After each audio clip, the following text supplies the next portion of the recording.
নমস্কার বন্ধুরা, কর্মসাথী ইউটিউব চ্যানেলে তোমাদের সকলকেই স্বাগতম। বন্ধুরা, তোমাদের জন্য খুশির খবর, জেলার এসডিএম অফিসের তরফ থেকে কর্মী নিয়োগ করা হচ্ছে, তার বিজ্ঞপ্তি কিন্তু প্রকাশিত হয়েছে। এখানে তোমরা অষ্টম পাস যোগ্যতায়, এছাড়া মাধ্যমিক পাস ও গ্র্যাজুয়েশন পাস যোগ্যতায় আবেদন করতে পারবে। এখানে আবেদন করার জন্য তোমাদের বয়সসীমা 18 থেকে 40-এর মধ্যে থাকলেই তোমরা এখানে আবেদনযোগ্য। এছাড়া ছেলে ও মেয়ে উভয় চাকরি প্রার্থী কিন্তু এখানে আবেদনযোগ্য। ঠিক আছে, তুমি যদি একজন মেল ক্যান্ডিডেট হয়ে থাকো অবশ্যই আবেদন করতে পারবে, তুমি যদি একজন ফিমেল ক্যান্ডিডেট হয়ে থাকো অবশ্যই আবেদন করতে পারবে। পশ্চিমবঙ্গের 23টি জেলা থেকে এখানে আবেদন করা যাচ্ছে এবং আবেদন করতে কোনো রকম অভিজ্ঞতারও প্রয়োজন নেই। তো আজকের এই ভিডিওতে স্টেপ বাই স্টেপ আমি তোমাদের সমস্ত তথ্য দেখিয়ে দেবো। তার আগে বলি বন্ধুরা, এটি আমাদের নতুন একটি ইউটিউব চ্যানেল, সেক্ষেত্রে তোমাদের কাছে বিনীত অনুরোধ, চ্যানেলটিতে অবশ্যই তোমরা লাইক ও সাবস্ক্রাইব করতে ভুলবে না।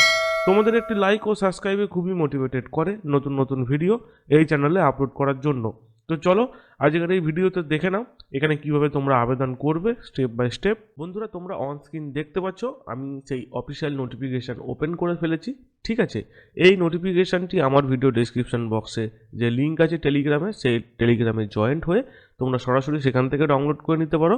এছাড়া ওয়েবসাইটের লিঙ্ক দেওয়া থাকছে ডেসক্রিপশন বক্সে, সেখান থেকে গিয়ে তোমরা ওয়েবসাইটের সমস্ত তথ্য বাংলায় পড়ে সেখান থেকেও এই নোটিফিকেশান ডাউনলোড করে নিতে পারো। ওকে, আচ্ছা, ভিডিও শুরুতে আরেকটি বিষয় বলে রাখি, এখানে তোমাদের কিন্তু অফলাইন মোডে আবেদন করতে হবে, অনলাইনে আবেদন করার কোনো জায়গা নেই। ঠিক আছে, এবার দেখো অফলাইন মোডে যেহেতু আবেদন করবে তার সঙ্গে কিছু ডকুমেন্টস তোমাদের অ্যাটাচ করতে হবে ওই আবেদনের সঙ্গে, অর্থাৎ অ্যাপ্লিকেশনের ফর্মের সঙ্গে। ঠিক আছে, বোঝা গেল? এখানে কি কি ডকুমেন্টস অ্যাটাচ করতে হবে আগে সেটা তোমরা জেনে নাও, তারপরে কি কি পদ আছে, তার কি কি ডিটেলস আছে, এবং আবেদন করার জন্য যে অ্যাপ্লিকেশন ফর্মটি কী করে ফিল আপ করতে হবে সমস্ত পদ্ধতি আমি স্টেপ বাই স্টেপ জানিয়ে দেবো। ঠিক আছে, সমস্ত ডিটেলসে আমি স্টেপ বাই স্টেপ তোমাদের জানিয়ে দেবো। ঠিক আছে, শুধু ধৈর্য ধরে প্রথম থেকে শেষ অবধি ভিডিওটা দেখতে থাকো। ওকে, প্রথমেই দেখো তোমাদের এখানে এজ প্রুফের ডিটেলস চেয়েছে। ঠিক আছে, তার ডকুমেন্ট তোমাদের দিতে হবে, সেটা হচ্ছে বার্থ সার্টিফিকেট দিতে পারো, প্যান কার্ড দিতে পারো, অ্যাডমিট কার্ড দিতে পারো, বা তোমাদের সেকেন্ডারি এক্সামিনেশনের পরীক্ষার সার্টিফিকেট দিতে পারো, তার কপি দিলেই হবে। ঠিক আছে, তারপর দেখো রেসিডেন্সিয়াল প্রুফ, তুমি যে পশ্চিমবঙ্গের বাসিন্দা তার প্রুফ দিতে হবে। তার আগে বলে রাখি আরেকটি বিষয়, এখানে কিন্তু সারা ভারতবর্ষ থেকে আবেদন করা যাবে। ঠিক আছে, বাট পশ্চিমবঙ্গের 23টি জেলা থেকেও এখানে আবেদন করা যাচ্ছে। ওকে, এখানে তোমাদের রেসিডেন্সিয়াল প্রুফ হিসাবে আধার কার্ড দিতে পারো বা ভোটার কার্ডের কপি দিতে পারো। ওকে, এরপর দেখো বন্ধুরা এডুকেশন কোয়ালিফিকেশন, যেহেতু তোমাদের আমি এখানে বলেছি অষ্টম পাস যোগ্যতায় আবেদন করা যাবে, মাধ্যমিক পাস যোগ্যতায় আবেদন করা যাবে ও গ্র্যাজুয়েশন পাস যোগ্যতায় আবেদন করা যাবে। 3 ধরনের এখানে পদ আছে এবং 3টি যোগ্যতায় তোমরা এখানে আবেদন করতে পারবে, এবং তুমি কোন পদে আবেদন করবে তার কি যোগ্যতা, সেই যোগ্যতা অনুযায়ী তোমার যে কোয়ালিফিকেশান তার মার্কশিট কপিটা সেখানে কিন্তু দিতে হবে। আশা করি বুঝতে পারলে। এক্সপিরিয়েন্স সার্টিফিকেট যদি থাকে তাহলে দেবে, না থাকলে কিন্তু দরকার নেই, সেটাও উল্লেখ করে দিয়েছে। ওকে, তারপর দেখো বন্ধুরা এখানে কাস্ট সার্টিফিকেট। ঠিক আছে, তুমি এসসি এসটি ওবিসি না জেনারেল, যদি জেনারেল হও তো কোনো গল্পই নেই। যদি এসসি এসটি ওবিসি প্রার্থী হয়ে থাকো তার সার্টিফিকেট তোমাদের এখানে দিতে হবে। ঠিক আছে, তারপর ম্যান্ডেটারি হচ্ছে মোবাইল নাম্বার এবং ভ্যালিড ইমেল আইডি, এটা কিন্তু খুব ভালোভাবে দিতে হবে। তারপর দেখো বন্ধুরা 2 কপি কালার পাসপোর্ট সাইজের ছবি তোমাদের অ্যাটাচ করতে হবে ওই অ্যাপ্লিকেশন ফর্মের সঙ্গে। এখানে যা যা ডকুমেন্টেশনের কথা আমি বললাম, তো এই সমস্ত ডকুমেন্টেশনগুলো তোমাদের কী করতে হবে, জেরক্স করে অ্যাটাচ করতে হবে সেই অ্যাপ্লিকেশন ফর্মের সাথে। ঠিক আছে, এবার দেখো অ্যাভয়েড ওভার রাইটিং বা তোমার মিসলিডিং যদি কোনো কিছু তোমাদের অ্যাপ্লিকেশন ফর্মে থাকে তাহলে কিন্তু রিজেক্টেড হয়ে যাবে, সেটা কিন্তু এখানে উল্লেখ করেছে। আশা করি বুঝতে পারলে।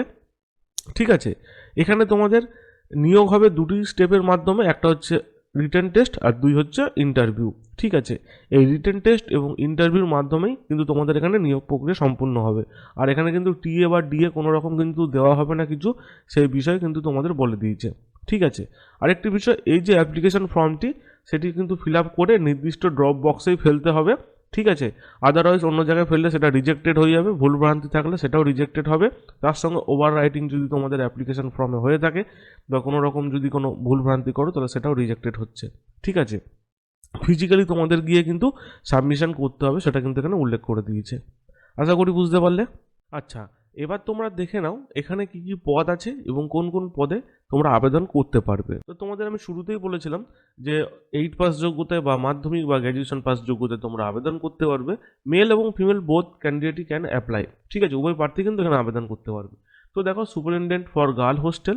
ঠিক আছে, এখানে যেমন তোমরা গ্র্যাজুয়েশন পাস যোগ্যতায় এই পদে আবেদন করতে পারবে। ঠিক আছে। এখানে যেমন বয়েজ হোস্টেলে মেল প্রার্থীরা এখানে আবেদন করতে পারবে।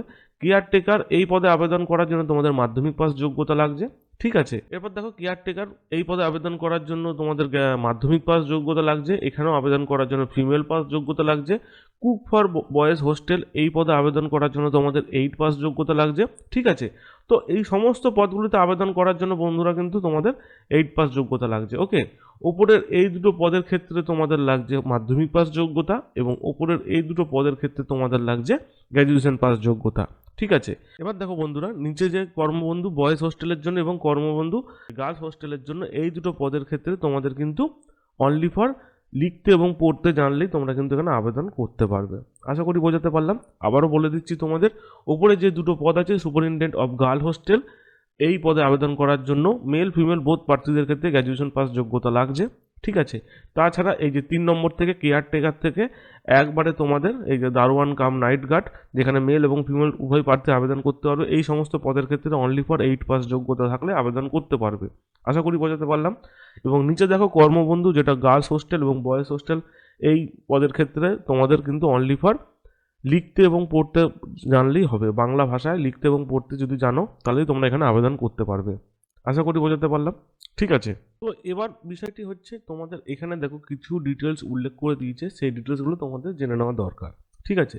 এলিজিবিলিটি ক্যান্ডিডেট যারা এখানে এলিজিবল হবে তাদেরকে কিন্তু পরবর্তীকালে ইন্টারভিউতে ডাকা হবে, ঠিক আছে। দেখো কিছু পদের ক্ষেত্রে যেমন আমি তোমাদের দেখিয়েছিলাম, প্রথমে ইন্টারভিউ হবে, দেন সিলেকশন হবে। আবার কিছু পদের ক্ষেত্রে কিন্তু রিটেন টেস্ট হবে, দেন ইন্টারভিউ হবে, ঠিক আছে। তো যারা এখানে এলিজিবল হবে তারাই কিন্তু এখানে ইন্টারভিউর জন্য তাদেরকে ডাকা হবে, ঠিক আছে। ডিস্ট্রিক্ট ওয়াইজ তোমাদের এখানে ডাকা হবে, সেটাও কিন্তু এখানে উল্লেখ করে দিয়েছে। এবং ডকুমেন্ট ভেরিফিকেশন বিফোর ইন্টারভিউ। এবার দেখো তোমরা যখন এখানে আবেদন করবে, যে অফলাইন মোডে তার সঙ্গে যে ডকুমেন্টেশনগুলো আমি শুরুতে দেখিয়ে দিয়েছিলাম, যে ডকুমেন্টেশনগুলো অ্যাটাচ করতে হবে অ্যাপ্লিকেশন ফর্মের সঙ্গে, সেগুলোর অরিজিনাল কপিগুলো কিন্তু তাদের আগে ডিবি হবে, অর্থাৎ ডকুমেন্ট ভেরিফিকেশন হবে, ঠিক আছে। ডকুমেন্ট ভেরিফিকেশন হওয়ার পরেই কিন্তু তোমাদের ইন্টারভিউতে ডাকা হবে, সেটা কিন্তু এখানে উল্লেখ করে দিয়েছে, ওকে। আর ডাকাটা হবে কিন্তু 1:5, সেই রেশিও অনুযায়ী কিন্তু ডাকা হচ্ছে, ঠিক আছে। এবার এই সমস্ত পদের ক্ষেত্রে তোমাদের বয়সসীমা, ভিডিও শুরুতেই তোমাদের আমি দেখিয়েছিলাম থাম্বনেলে, 18 বছর থেকে শুরু হচ্ছে বয়সসীমা, 18 থেকে 40, বাট এখানে কিন্তু ম্যাক্সিমামটা লেখা নেই, মিনিমামটা 18 বছর। অবশ্যই 10/1/2025 অনুযায়ী বয়সের হিসাব করে নেবে। যদি তোমার বয়স 18 থেকে 40-এর মধ্যে হয়ে থাকে তাহলে অবশ্যই তোমরা এখানে আবেদন করতে পারবে, ঠিক আছে। আরেকটি বিষয় দেখো, মেডিকেল ফিটনেস সার্টিফিকেট তোমাদের কিন্তু এখানে লাগবে, নাহলে কিন্তু কোনো মতে তোমরা কিন্তু এখানে আবেদন করলে তারপর যদি সিলেকশন হও সেটা কিন্তু চান্স পাবে না, ঠিক আছে। মেডিকেল ফিটনেস সার্টিফিকেট কিন্তু অ্যাজ এ ম্যান্ডেটারি, মনে থাকে যেন, ঠিক আছে। আচ্ছা, এবার তোমরা দেখে নাও এই বিজ্ঞপ্তিটি প্রকাশিত হয়েছে কোথা থেকে। Office of the sub divisional magistrate, সেখান থেকে কিন্তু বিজ্ঞপ্তিটি প্রকাশিত হয়েছে, দুর্গাপুর সিটি সেন্টার। কবে বিজ্ঞপ্তি প্রকাশিত হয়েছে তার ডেট তোমরা অন স্ক্রিন দেখতে পাচ্ছ, এবং এমপ্লয়মেন্ট নোটিফিকেশনও অন স্ক্রিন দেখতে পাচ্ছ, ঠিক আছে। এখানে দেখো application are invited from eligible Indian citizen, ঠিক আছে। অর্থাৎ বন্ধুরা এখানে ভারতবর্ষের নাগরিক হলে এখানে আবেদন করা যাবে, ঠিক আছে। পশ্চিমবঙ্গের 23টি জেলা থেকে উভয় প্রার্থী তো এখানে আবেদন করতে পারছে। এখানে তোমরা অফলাইন মোডে আবেদন করতে পারবে, ঠিক আছে। যদি তোমরা যেখান থেকে এই বিজ্ঞপ্তি বেরিয়েছে সেখানকার যদি তোমরা স্থায়ী বাসিন্দা হয়ে থাকো তাহলে সেখানে কিন্তু প্রেফারেন্স দেওয়া হচ্ছে, অগ্রাধিকার দেওয়া হচ্ছে, ঠিক আছে। এবার তোমরা যারা ভাবছো যে অন্য জেলা থেকে আবেদন করলে কি এখানে অগ্রাধিকার দেওয়া হবে না, অবশ্যই দেওয়া হবে না, ঠিক আছে। যেখান থেকে এই বিজ্ঞপ্তি বেরিয়েছে সেই জেলার যদি তোমরা বাসিন্দা হয়ে থাকো অবশ্যই তোমরা এখানে অগ্রাধিকার পাবে। অন্য জেলা থেকেও আবেদন করা যাবে, ইভেন সারা দেশের সমস্ত স্টেট থেকে কিন্তু এখানে আবেদন করা যাচ্ছে, ঠিক আছে। আশা করি বুঝতে পারলে। আর এটা কিন্তু বন্ধুরা টেম্পোরারি কন্ট্রাকচুয়াল একটি কাজ, ঠিক আছে। পরবর্তীকালে তোমাদের কাজের বেসিস যদি ভালো থাকে, তোমাদের যদি প্রেজেন্ট ভালো থাকে, অবশ্যই তোমাদের কিন্তু এক্সটেন্ড করা হতে পারে, ঠিক আছে। বাট সেটা কিন্তু এখানে উল্লেখ নেই, ওকে। এবার দেখে নাও কোন পদের জন্য কত টাকা তোমাদের বেতন এখানে উল্লেখ করা হচ্ছে। যেমন আমি তোমাদের ভিডিও শুরুতেই বলেছিলাম, সুপারিনটেন্ডেন্ট গার্ল হোস্টেল এই পদে আবেদন করার জন্য তোমাদের গ্র্যাজুয়েশন যোগ্যতা লাগছে, এবং এই পদে আবেদন করার জন্য এখানেও গ্র্যাজুয়েশন যোগ্যতা লাগছে। বেতন থাকছে তোমাদের 15,000 টাকা, ঠিক আছে। কেয়ারটেকার এই পদে আবেদন করার জন্য যোগ্যতা লাগছে মাধ্যমিক পাস, বেতন থাকছে 9,000 টাকা, ঠিক আছে। তারপর দেখো কুক বয়েজ হোস্টেলে এই পদে আবেদন করার জন্য 8ম পাস যোগ্যতা লাগছে, সেখানেও 7,000 টাকা বেতন থাকছে, ঠিক আছে।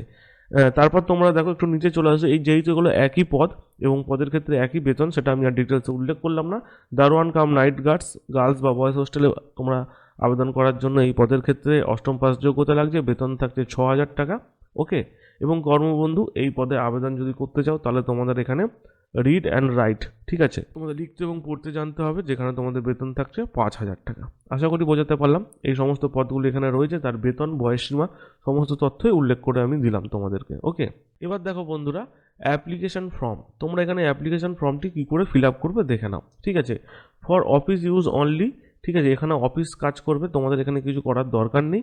এখানে তুমি পাসপোর্ট সাইজের ছবি এখানে অ্যাটাচ করে দেবে, ঠিক আছে। এরপরে এখানে দেখো ব্লক লেটারে যে আবেদন করবে, অর্থাৎ যে প্রার্থী এখানে আবেদন করবে তার নাম লিখতে হবে। তারপর দেখো এখানে বাবার নাম, মায়ের নাম, তোমার যে গার্জেন আছে তার নাম দেবে, হাজব্যান্ডের নাম, অর্থাৎ এখানে যদি কোনো মহিলা ক্যান্ডিডেট যদি আবেদন করে তার হাজব্যান্ডের নাম এখানে উল্লেখ করতে পারে, ঠিক আছে। Date of birth, date, month, year অনুযায়ী তোমাদের এখানে ডেট অফ বার্থ দিতে হবে। একাডেমিক কোয়ালিফিকেশান, তার ডিটেলস এখানে উল্লেখ করতে হবে। 8 পাস যোগ্যতায় তোমরা যদি আবেদন করতে চাও অবশ্যই এখানে 8 পাস লিখবে। কোন স্কুল থেকে আবেদন করছো বা কোন বোর্ডের আন্ডারে আবেদন করছো তার ডিটেলস দেবে। মাধ্যমিক পাস বা গ্র্যাজুয়েশন পাস যোগ্যতা যদি আবেদন করতে চাও তার সমস্ত ডিটেলসগুলো এখানে দেবে, ঠিক আছে। কত সালে পাস করেছো, কত মার্কস নিয়ে, সেটা এখানে অবশ্যই মেনশন করে দেবে, ঠিক আছে। অ্যাকচুয়াল এজ 10/1/25 অনুযায়ী বর্তমানে তোমার বয়স কত সেটা এখানে মেনশন করবে। তুমি মেল না ফিমেল সেটা এখানে মেনশন করবে। ন্যাশনালিটি অবশ্যই ইন্ডিয়ান, সেটা এখানে লিখে দেবে, ঠিক আছে। তারপর দেখো 8 নম্বর পয়েন্টে, হোয়ার any criminal case in pending against the application if any parts of পশ্চিম বর্ধমান, ঠিক আছে। তোমার নামে কোনো ক্রিমিনাল কেস আছে কিনা সেটা এখানে বলেছে, সেটা অবশ্যই তুমি এখানে নো করবে, থাকলে ইয়েস করবে, ঠিক আছে। অ্যাড্রেস অফ কমিউনিকেশন অ্যাড্রেসটা তোমার যেটা রয়েছে সেটা এখানে দেবে। তুমি ব্লক থেকে না মিউনিসিপ্যালিটি না কর্পোরেশন থেকে সেটা এখানে লিখবে। তোমার পোস্ট অফিসের নাম দেবে, ডিস্ট্রিক্টের নাম দেবে, পিন নাম্বার দেবে এবং এখানে মোবাইল নাম্বার এবং ইমেল আইডি দেবে, ঠিক আছে। এবার দেখো পার্মানেন্ট অ্যাড্রেস যদি সেম থাকে তাহলে জাস্ট ডু লিখে ছেড়ে দেবে, সেটা করবে না, পুরোটাই লিখবে। যদি ডিফারেন্ট হয় তাহলে ডিফারেন্টটাই লিখবে। আশা করি বোঝাতে পারলাম। তোমার ক্যাটাগরি কি, জেনারেল, এসসি, এসটি না ওবিসি সেটা এখানে মেনশন করবে। ওয়ার্ক এক্সপিরিয়েন্স থাকলে দেবে, না থাকলে দেওয়ার কোনো দরকার নেই, ঠিক আছে। ডিক্লারেশনটা পড়ে নেবে, পড়ে নেওয়ার পরে অবশ্যই লাস্টে তোমাদের প্লেস এবং ডেট এবং কোথা থেকে আবেদন করছো তার সিগনেচার দেবে, তাহলেই আবেদন প্রক্রিয়া সম্পূর্ণ হবে, ঠিক আছে। তো আশা করি বোঝাতে পারলাম। অ্যাপ্লিকেশন ফর্মটি, এই ফর্মটি তোমরা কি করবে, A4 পেপারে প্রিন্ট আউট করবে, প্রিন্ট আউট করে সমস্ত তথ্য হাতে কলমে লিখবে, তার সঙ্গে যা যা ডকুমেন্টেশন চেয়েছে সেগুলোকে অ্যাটাচ করে কোন পদের জন্য আবেদন করছো অ্যাপ্লিকেশন ফর্মে সেটা উপরে মেনশন করবে। মেনশন করার পরে অবশ্যই তোমরা কি করবে, নির্দিষ্ট ডেট এবং টাইমের মধ্যে এই অ্যাড্রেসে তোমাদের গিয়ে ড্রপ বক্সে জমা দিয়ে আসতে হবে, ঠিক আছে।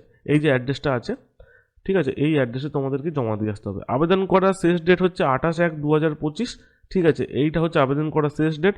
আবেদন শুরু হয়েছে 10/1/25 থেকে 28/1/25, এই মান্থের 28 তারিখের মধ্যে আবেদন প্রক্রিয়া সম্পূর্ণ হবে, ঠিক আছে। সকাল 11টা থেকে বিকাল 5টার মধ্যে তোমরা আবেদন করতে পারো, অর্থাৎ গিয়ে আবেদনটা করে আসতে হবে, ড্রপ বক্সে জমা দিয়ে আসতে হবে। আর যে পাবলিক হলিডে আছে এবং শনিবার এবং রবিবার যে অফিস বন্ধ থাকে সেটা তোমরা জানোই, এই দিনগুলি বাদ দিয়ে তোমরা সকাল 10টা থেকে বিকাল 5টার মধ্যে এই ড্রপ বক্সে গিয়ে জমা দিয়ে আসতে পারো, তাহলে তোমাদের আবেদন প্রক্রিয়া সম্পূর্ণ হবে, ঠিক আছে। আশা করি বোঝাতে পারলাম। কোনো রকম তথ্যে বুঝতে অসুবিধা হলে অবশ্যই কমেন্ট করবে, আমার কমেন্টের অ্যান্সার দেরি করে হলো আমি কিন্তু দিয়ে দিই, ঠিক আছে। তো বন্ধুরা এই ছিল আজকের ভিডিওটি যদি ভালো লাগে অবশ্যই লাইক, শেয়ার, কমেন্ট করবে আর সাবস্ক্রাইব করতে কিন্তু ভুলবে না।